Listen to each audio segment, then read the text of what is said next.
বান্দারে আলহামদু শব্দটা নিয়ে আমি শুরু করেছি, কারণ আমি তোদেরকে জানাই দিতে চাই এই আলহামদু যে নিজের ভিতর ধারণ করতে পারবে তার রিজিকের মধ্যে বর্ধিত হয়ে যাবে, সম্মানের মধ্যে বর্ধিত হয়ে যাবে, টাকার মধ্যে বর্ধিত হয়ে যাবে, অশান্ত মন শান্তি হয়ে যাবে, এমনকি তার রিজিক এমন ভাবে বাড়বে দুনিয়াতেও শান্তি হয়ে যাবে, পরকালীন গুনাহ মাফও হয়ে যাবে। বলেন সুবহান। এবার আমরা আসি সবাই কোথায়? কবরে না মাটি? দুনিয়াতে। জোরে বলতে হবে, কোথায় আছি? স্কুল, কলেজ, ভার্সিটি, মাদ্রাসার যত ছাত্র ছাত্রী ভাইয়েরা আছেন আপনারা গভীর মনোযোগ, কারণ ধর্মের নাম ইসলাম। আপনি বলবেন কলেজের মধ্যে তো ইসলাম নাই, আমি বলবো ইসলামের ভিতর কলেজ আছে। সুবহানাল্লাহ, সুবহানাল্লাহ।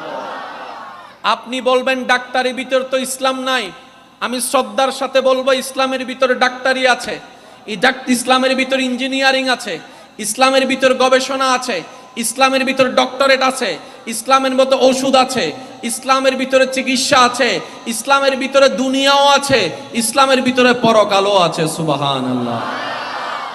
তাহলে ইসলামের ভিতর সবকিছু আছে না নাই? এবার ইসলামটা আমাদের জন্য সিলেকশন করেছেন তো করেছেন কে? জোরে বলতে হবে, কে করেছেন? যদি আমরা যা বাছাই করতাম, আমরা যাচাই করতাম, আমরা সিদ্ধান্ত নিতাম, রাইটও হতে পারে, রংও হতে পারে। যদি আমরা সিলেকশন করি রাইটও হতে পারে, রংও হতে পারে, তো ধর্ম জিনিসটা কি? মনে রাখবেন শিক্ষিত সমাজের বাইরা, ধর্ম কোনো শুধু পালন করার নাম নয়, ধর্ম কোনো ট্রেডিশনের নাম নয়, ধর্ম হচ্ছে এমন একটা সাবজেক্ট যেটা মানবের ভিতরটাও পরিষ্কার করে, বাহিরটাও পরিষ্কার করে, দুনিয়াটাও সুন্দর করে, পরকালকেও সজ্জিত করে দেয়। বলেন না সুবহানাল্লাহ। তাহলে এতগুলা ধর্ম যতগুলা আছে পৃথিবীতে, সব ধর্মের প্রতি আমাদের শ্রদ্ধা এবং সম্মান। কেন? আমাদের নবী রাহমাতুল লিল আলামিন আমাদেরকে শিক্ষা দিয়েছেন, হে আমার উম্মত, নিজের ধর্ম পালন করো, অন্যের ধর্মকে সম্মান করো। এতগুলা ধর্মের ভিতরে সঠিক কোনটা যদি আমরা বাছাই করতাম, রাইটও হতে পারে, রংও হতে পারে। দিনটা যদি আমরা সাজাইতাম, রাইটও হতে পারে, রংও হতে পারে। আল্লাহ পাক বলে যে তোদেরকে আমি দায়িত্ব দিচ্ছি না, আমি নিজেই সাজাই গুছাই মেনটেন করে দিচ্ছি, আর আমি নাম দিয়ে দিলাম ইন্নাদ-দীনা ইনদাল্লাহিল ইসলাম। আর একটু জোরে বলেন। এবার এই ধর্মকে সিলেক্ট করেছেন কে? আওয়াজটা কিন্তু আপনাদের বড় দিতে হবে। কে সাজালেন? কে গোছালেন? কে ডিজাইন করলেন? কে দিলেন? কে? কোন আল্লাহ? যে আল্লাহ লা রাইব, যার মধ্যে বিন্দু পরিমাণ কোনো ভুল, বিন্দু পরিমাণ কোনো কমতি, যে আল্লাহর জ্ঞানের মধ্যে অজানা বলে কিছু। এবার আমি আপনাদেরকে একটা প্রশ্ন করব, যার যেটা মন চাই উত্তর দিবেন। এই শঙ্করার এই এলাকার মাহফিলটা আজকে কয় বছর? জি জি 3 বছর। এক সময় হয়তো আমরা থাকবো না, কমিটির ভাই কিংবা সন্তানদের মাধ্যমে আল্লাহ এই মাহফিলকে জারি এবং সারি রাখো, আপনাদের আওলাদের মাধ্যমে শ্রোতা হিসেবে আল্লাহ এই জায়গাকেও জারি সারি রাখো। 2030 সালে যখন এই মাহফিলটা সাজাবে, এই প্যান্ডেল লাগাইলে চলবে? এই স্টেজ দিলে চলবে?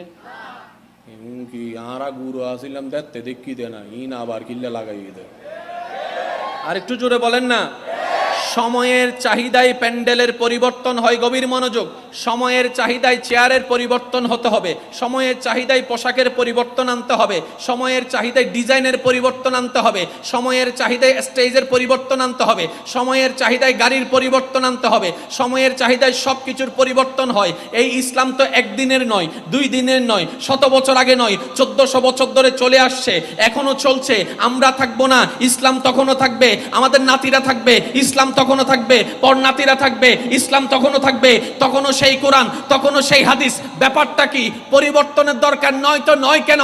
তখন আল্লাহ পাক বলে তোদের পরিবর্তন যা হবে তোরা জানিস না 10 বছর পরে কি হয়। আমি আল্লাহর জ্ঞানের মধ্যে সব জানা আছে। আমি ইসলামকে, কোরআনকে, নবীকে ওইভাবে সাজিয়ে দিয়েছি কিয়ামত পর্যন্ত যোগ্যতার সাথে টিকে থাকার মতো। বলেন সুবহান। তাহলে সব পরিবর্তন হবে, কোরআনের পরিবর্তনের দরকার। জোরে বলতে হবে, কোরআনের পরিবর্তনের দরকার। কারণ পরিবর্তন তখন হয় যখন চাহিদা পরিপূর্ণ করতে না পারে। কোরআন সর্বাবস্থায় সর্বচাহিদা পূরণ করার ক্ষমতা আল্লাহ তাআলা কোরআনের মধ্যে দান করে দিয়েছেন। চিৎকার দিয়ে বলেন সুবহানাল্লাহ। এবার বলেন ধর্ম বাছাই করছেন কে? জোরে বলতে হবে কে? সাজাইছেন কে? সব কিছু করে দিয়েছেন আল্লাহ। এবার সে ধর্মটা আমাদের কেন দরকার? রব বলে যে নিজে যদি নিতে জানো নেওয়ার মতো করে, তোমার ঘরের ভিতরটাও সুন্দর হবে, মনের ভিতরটাও সুন্দর হবে, কবরের ভিতরটাও সুন্দর হবে যদি তুমি নিতে পারো। পয়েন্টটা বুঝবেন, যদি তুমি নিতে, আর যদি তুমি নিতে না পারো নিজের খোয়াল নিজে মারিবে, দেরি কেন করিবে? আরেকটু জোরে বলেন, আরেকটু জোরে বলেন। এইবার মাইকের আওয়াজ যতটুকু যাচ্ছে, যুবক ভাই প্রস্তুত, দাদা নানার বয়সী যারা আছেন সবাই চুপ থাকবেন, আর কোনো আওয়াজ নাই। আপনারা আওয়াজ দিতে দিতে কালাদারি সাদা বানাইছেন, আর দেওয়ার দরকার নাই। আপনাদের পক্ষ থেকে ইনশাল্লাহ নাতিরাই যথেষ্ট। কি নাতি আসেনি? আসেনি? স্যার নাতি যারা আছেন, যুবক যারা আছেন, একবার একদম ছোট করে বলেন মারহাবা। না, আর একটু ছোট করে বলেন মারহাবা। এবার কোরআনুল কারীমের সর্বপ্রথম সূরা, সূরা ফাতিহা, ফাতিহার প্রথম নম্বর আয়াত সবার মুখস্থ আছে, বিসমিল্লাহির রহমানির রহিম। আমার শিক্ষিত ভাইরা একটু নোট করবেন বিষয়গুলা। আলহামদুলিল্লাহি রাব্বিল আলামিন, পরের আয়াত আর রহমানির রহিম, তৃতীয় নম্বর আয়াত মালিক ইয়াউমিদ্দিন, চতুর্থ নম্বর আয়াত ইয়্যাকা না'বুদু ওয়া ইয়্যাকা নাস্তাইন, ইহদিনাস সিরাতাল মুস্তাকিম, সিরাতাল লাযিনা আন'আমতা আলাইহিম গায়রিল মাগদুবি আলাইহিম ওয়ালাদ-দাল্লিন। আল্লাহ কবুল করুক, জোরে বলেন আল্লাহ কবুল করুক। এবার কোরআনের মতো কোন কিতাব, কোরআনের মতো কোন কিতাব, কোরআনের সাথে টক্কর দেওয়ার মতো কোন কিতাব, সে কোরআন নাজিল করলেন কে? সাজালেন কে? গোছালেন কে? সব কার ইচ্ছাই হয়েছে। ওই কোরআনের